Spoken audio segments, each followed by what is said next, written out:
Agora sobre a estrutura dessa fórmula aqui, tá em 7 lá no onClick, tá? Vocês viram que eu simplesmente peguei esse texto, né, e dentro do componente vazio, para criar todos esses atributos e aplicar as fórmulas, eu simplesmente colei isso aqui, né, e dei o clique no componente e ele aplicou.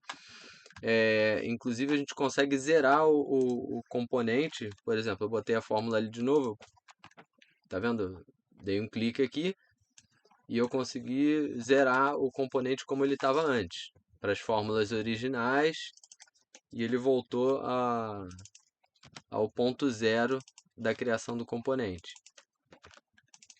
Ó, viu? Agora, essa estrutura aqui é o seguinte, ele funciona da seguinte forma. Vamos lá. Vou escrever aqui e você acompanha. A gente usa o set, tá?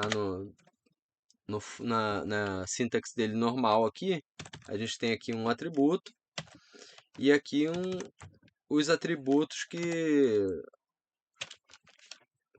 a gente quer aplicar, quer mudar, quer selecionar, né? Esse aqui o primeiro é o atributo onde vai ser aplicado esse resultado aqui. Então, toda vez que a gente clica lá com a ferramenta de interação, ele dá essa informação que está aqui na primeira posição, melhor, na segunda, né? Ele aplica nessa variável aqui. Então, essa informação, quando a gente clica na ferramenta de interação, ela vai para essa variável, que é o atributo que a gente tem lá. Né? A gente clica de novo, aí entra essa aqui. Se a gente clica de novo, ele volta para essa primeira opção aqui. E assim vai, ele vai comutando para lá e para cá. Como, por exemplo, aqui, ó. Se eu fizer só isso aqui, vamos lá. Para a gente começar do começo, né? Se eu só fizer isso aqui e usar a ferramenta interação, o que ele vai fazer? Ele vai criar um atributo aqui nesse componente, tá? Ele vai criar esse atributo aqui, var, e toda vez que eu clicar, ele vai trocar entre 1 e 2, 1 e 2. Vamos lá. Var 1. Vou clicar. 2. E toda vez que eu clico, ele tem o comportamento de um clique normal, né? Que você tem um atributo aqui na primeira posição e ele vai trocando entre essas opções aqui. Isso aqui é o simples. Você pode criar vários atributos aqui, separados por ponto e vírgula. Um exemplo, vou jogar ele aqui de novo. Faltou colocar o ponto e vírgula aqui, tá? Então ele vai criar, digamos aqui, var 1. Quando eu clicar aqui, ele vai criar aqui o var 1 também, ó. Var e var 1. Então toda vez que eu clicar, ó, ele vai alternando ali, ó. Ele vai alternando entre essas duas posições. De um aqui e de outro, separado por ponto e vírgula. Cada um está num estado diferente, porque quando eu cliquei, o outro ele estava num estado diferente. Mas eles podem estar sincronizados no mesmo estado, ou seja, no primeiro estado aqui 1 e 1. Depende do momento em que você adiciona aqui, depois do ponto e vírgula, o seu próximo comando. Então a base é essa aqui. A coisa diferente aqui é a gente ter essa lista já montada, em vez de a gente ter que entrar dentro de um atributo, ou botar a opção de lista aqui e criar todas as opções que a gente criar. Entendeu? Isso aqui, em vez de a gente fazer isso um a um, a gente pode fazer isso tudo aqui montado dentro de um comando. E esse comando é o seguinte: você faz, vamos botar aqui como, vou fazer essa fórmula aqui direto, para a gente ver ela aqui. Vamos lá. Vamos dizer que eu quero agora fazer essa variável aqui, esse atributo teste. E o conteúdo não vai ser mais isso aqui. O conteúdo aqui vai ser só um aqui entre essas aspas e entre esses dois e's. Tá? Aqui no atributo eu vou fazer o seguinte. Eu vou colocar underline antes e depois do nome do atributo. Tá? E escrever options. Aqui. Options. Então, dentro de underline, entre as underlines aqui, você coloca o nome do atributo. Logo depois, options. Tudo aqui entre aspas, tá? No nome. Aí, em seguida aqui, no conteúdo que seria a fórmula, para a gente ter as opções numa lista, a gente vai fazer o seguinte.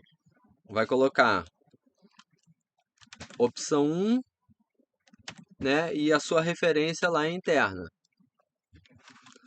Aí a gente usa o E de novo aqui, opção 2 igual número 2. Aí bota o E para separar um próximo aqui. Opção 3 igual a 3. E acabou. Pronto. Agora, eu clicando aqui, ó, ele não criou. Tá vendo? Cliquei aqui, ele não criou. Tá? Que esse código aqui, ele deixa essas underlines aqui, options, ele deixa isso oculto. Então, eu teria que fazer um outro set para criar esse teste, esse atributo teste, porque ele não existe. Mas eu posso criar também manualmente. Tá? Ele não existia, eu acabei de criar. Agora, quando eu entrar aqui e escolher a regra de exibição para a lista já vai estar pronta, porque o componente já recebeu essa lista. Tá vendo? Opção 1, 2 e 3. Tá aqui, nome da variável. Apliquei. Aí você já tem aqui, ó, opção 1, 2 e 3. Pronto. Entendeu? A estrutura é essa. E uma outra forma de automatizar mais ainda e simplificar o código, ao invés de eu escrever essas opções aqui, eu posso tirar elas daqui, Ctrl X aqui, e indicar um local onde vai estar essa lista, onde vai estar contida essa lista. Então eu vou botar aqui teste 2. Tá? Essa própria lista pode ser criada também com o comando set, tá? E eu coloco aqui, ó. Tá aqui dentro. A lista tá aqui das opções. Teste 2. Então eu vou criar o teste 2 aqui, teste 2. Vou usar a ferramenta de interação. E agora eu tenho aqui, ó, teste 2, já tem as opções prontas aqui. Tá vendo? Ele leu essa lista aqui de dentro da lista que a gente criou aqui. Então, você alterando essa lista aqui, ou seja, você tem as opções que se repetem muitas vezes, e você pode simplesmente ler essas opções de uma lista única. Se essa lista de opções é sempre igual, você pode usar o atributo desse tipo de lista, que é sempre igual, que se repete, e criar vários atributos diferentes com a mesma estrutura de lista. Entendeu? Então isso facilita muito, e tudo isso você pode injetar criando só um texto num editor de texto simples e adicionar aqui num clique. Eu não sei ao certo o limite de caracteres que cabe nesse campo aqui, mas cabe bastante coisa. Dá para montar todo um menu aqui facilmente. E qualquer dúvida, deixa um comentário aí.